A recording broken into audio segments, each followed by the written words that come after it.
قابیل و حابیل۔ قرآن مجید میں حضرت آدم علیہ السلام کے دو بیٹوں قابیل و حابیل کا قصہ ہے، اور ہم تم کو سناتے ہیں کہ حضرت آدم علیہ السلام اور حوا علیہ السلام سے بہت اولاد ہوئی۔ انہی میں دو بچے قابیل و حابیل تھے۔ قابیل بڑا لڑکا تھا، لیکن یہ ماں باپ کا کہنا نہیں مانتا تھا۔ حابیل چھوٹا بھائی تھا جو ماں باپ کا فرما بردار تھا۔ اکلیمہ ایک لڑکی تھی جس سے قابیل شادی کرنا چاہتا تھا، مگر حضرت آدم علیہ السلام اور حوا علیہ السلام اس کی شادی اپنے چھوٹے بیٹے حابیل سے کرنا چاہتے تھے جو نیک اور شریف تھا۔ اس لیے قابیل اپنے ماں باپ اور بھائی کا دشمن ہو گیا۔ اللہ نے حکم دیا کہ تم دونوں قربانی کر کے پہاڑ پر رکھاؤ، جس کی قربانی قبول ہوگی اس سے اکلیمہ کی شادی کی جائے گی۔ اللہ کو اپنے نیک بندے پسند ہوتے ہیں اور وہ ان کی رہنمائی کرتا ہے۔ آسمان سے ایک آگ آئی اور حابیل کی قربانی لے گئی، یعنی حابیل کی قربانی قبول ہو گئی۔ اب اس کے بھائی قابیل کو بہت غصہ آیا۔ اس نے حابیل سے کہا، میں تجھ کو قتل کر دوں گا۔ حابیل نے کہا، اللہ نیک بندوں کی قربانی قبول کرتا ہے، اگر تم مجھ سے لڑو گے تو میں تم پر ہاتھ نہیں اٹھاؤں گا۔ آخر ایک دن قابیل نے حابیل کو مار دیا۔ دنیا میں یہ پہلا قتل تھا جو قابیل نے اپنے بھائی حابیل کا کیا۔ قتل کرنے کے بعد قابیل کو فکر ہوئی کہ حابیل کی لاش کا کیا کرے، کس طرح چھپائے۔ اس نے دیکھا کہ ایک کنواں چونٹ سے زمین کھود کر ایک دوسرے مرے ہوئے کوے کو دفن کر رہا ہے۔ تب اس نے بھی اپنے بھائی حابیل کو زمین کھود کر دفن کر دیا اور خود جا کر آگ کی پوجا کرنے لگا۔ حضرت آدم علیہ السلام اور حوا علیہ السلام کو بہت رنج ہوا۔ قابیل و حابیل دونوں بھائیوں کے جھگڑے سے ہم کو سبق لینا چاہیے۔ ہمارا حقیقی بھائی یا مسلمان بھائی ہم پر زیادتی کرے تو بہتر یہ ہے کہ ہم صبر کریں اور اپنے بھائی پر ہاتھ نہ اٹھائیں۔ قابیل نے اپنے بھائی کو قتل کیا، قیامت تک لوگ اس پر لعنت کرتے رہیں گے۔ آخرت میں اللہ کے عذاب کا حقدار ہوا، اور حابیل کو قیامت تک لوگ اچھا کہتے رہیں گے اور جنت کا وارث ہوا۔ حضرت ہود علیہ السلام۔ حضرت ہود علیہ السلام کا ذکر قرآن مجید میں بار بار آتا ہے۔ سورہ اعراف، سورہ ہود، سورہ حشر وغیرہ میں اس کی تفصیل موجود ہے۔ حضرت نوح علیہ السلام کی اولاد کئی عرصہ تک دنیا میں بسی اور آہستہ آہستہ پھر خدا تعالیٰ کو بھول گئی۔ شیطان نے پھر ان کو بہکا کر بتوں کی پوجا پر لگا دیا۔ اللہ نے جو اپنے بندوں پر رحم کرنے والا ہے، اس نے پھر حضرت ہود علیہ السلام کو اپنا پیغمبر بنا کر ان لوگوں کے پاس بھیجا، اور انہوں نے اپنی قوم سے جو عاد کہلاتی تھی کہا کہ تم خدا ہی کی عبادت کرو، اس کے سوا تمہارا کوئی معبود نہیں ہے۔ میں تم سے اس وعظ و نصیحت کے بدلے کوئی مزدوری یا اجرت نہیں مانگتا، مجھے اس کا بدلہ تو وہ دے گا جس نے مجھے پیدا کیا ہے۔ اور اے میری قوم، تم اپنے رب سے بخشش مانگو اور اس سے توبہ کرو، وہ تمہارے لیے مینہ برسائے گا جس سے تمہارے کھیت باغات اچھی ہوں گے اور تمہاری طاقت میں اضافہ کر دے گا۔ وہ بولے، کیا ہود، ہم تمہارے کہنے سے اپنے بتوں کو نہیں چھوڑ سکتے، تم کوئی نشانی دکھاؤ۔ ہم تو یہ سمجھتے ہیں کہ ہمارے بتوں میں سے کسی نے تم پر آسیب کر دیا ہے اور تم دیوانے ہو گئے ہو۔ آپ علیہ السلام نے فرمایا، تم سب مل کر میرے لیے جو تدبیر کرنی چاہو کر لو اور مجھے مہلت بھی نہ دو۔ میں خدا پر بھروسہ رکھتا ہوں جو میرا اور تمہارا رب ہے۔ میرے ہاتھ اللہ نے تمہیں جو پیغام بھیجا تھا وہ میں نے تمہیں پہنچا دیا ہے۔ اگر تم میرا کہنا نہ مانو گے تو اللہ تمہاری جگہ اور لوگوں کو بسا دے گا اور تم اللہ کا کچھ نقصان نہیں کر سکتے۔ اس پر ان کی قوم نے کہا کہ روز تو ہمیں خدا کے عذاب سے ڈراتا ہے، جا اپنے خدا سے کہہ کہ ہم پر عذاب نازل کر دے، اس میں ہرگز دیر نہ کرے۔ آپ علیہ السلام پر جو ایمان لائے تھے وہ غریب اور کمزور تھے، اور جو کافر تھے اور مالدار اور سردار تھے، ان سب نے آپ علیہ السلام کا مذاق اڑایا۔ آسمان پر ایک بادل نمودار ہوا جسے دیکھ کر یہ سمجھے کہ بارش ہونے والی ہے۔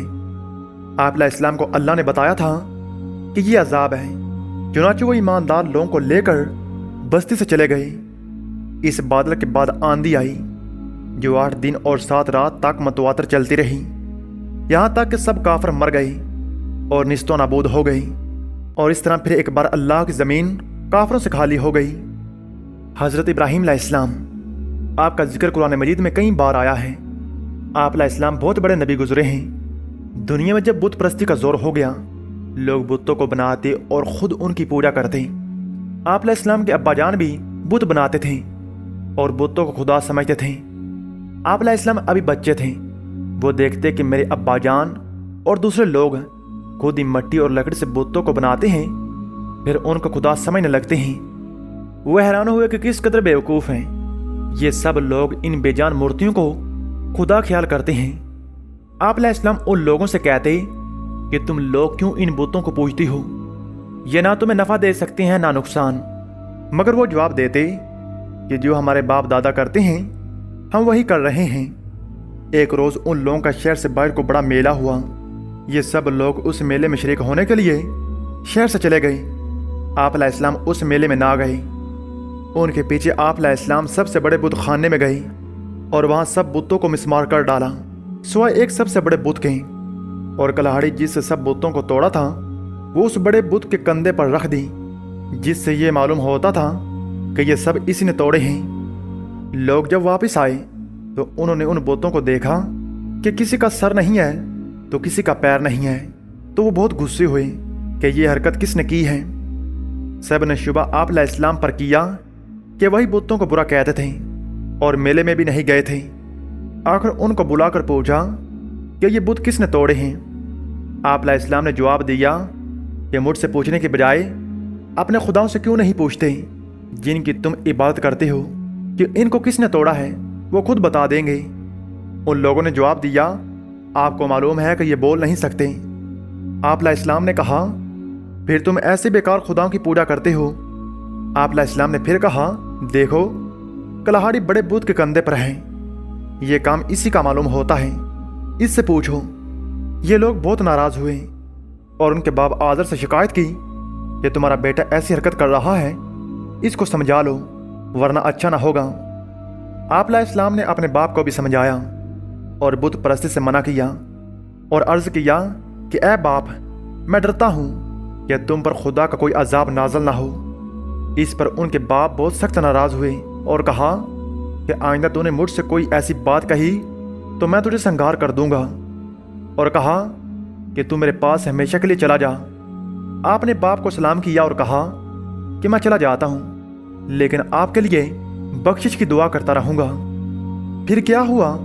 وہاں کے بادشاہ نمرود کو، جو بہت ظالم اور بت پرست تھا، ان سب باتوں کا پتہ چلا کہ آزر کا بیٹا ابراہیم لوگوں کو بتوں کی پوجا کرنے سے منع کرتا ہے اور ایک خدا کی دعوت دیتا ہے، تو اس نے ان کو دربار میں بلایا اور آپ سے جھگڑا کرنے لگا۔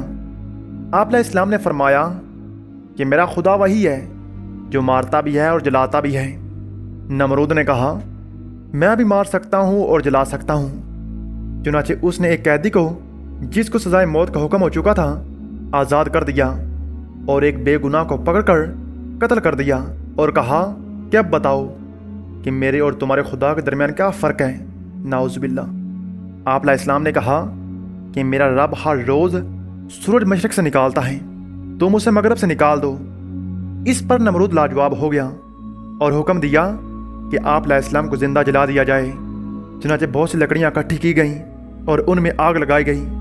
جب آگ بہت بھڑک اٹھی اور اس کے شعلے آسمان کی خبر لانے لگے تو آپ علیہ السلام کو اس میں پھینک دیا گیا، مگر وہ آگ خدا کے حکم سے ٹھنڈی ہو گئی اور آپ کو آگ سے کوئی تکلیف نہ پہنچی۔ اس طرح جو لوگ اللہ کے کہنے پر چلتے ہیں، اللہ پاک ان کو ہر تکلیف سے بچا لیتے ہیں اور ان کے لیے آسانیاں ہی آسانیاں ہو جاتی ہیں، اور جو لوگ اللہ کا کہنا نہیں مانتے ان کے لیے اس دنیا میں مشکل ہی مشکل ہوتی ہے اور مرنے کے بعد ہمیشہ جہنم میں رہیں گے۔ اللہ ہم سب کو ہدایت دے، آمین ثم آمین۔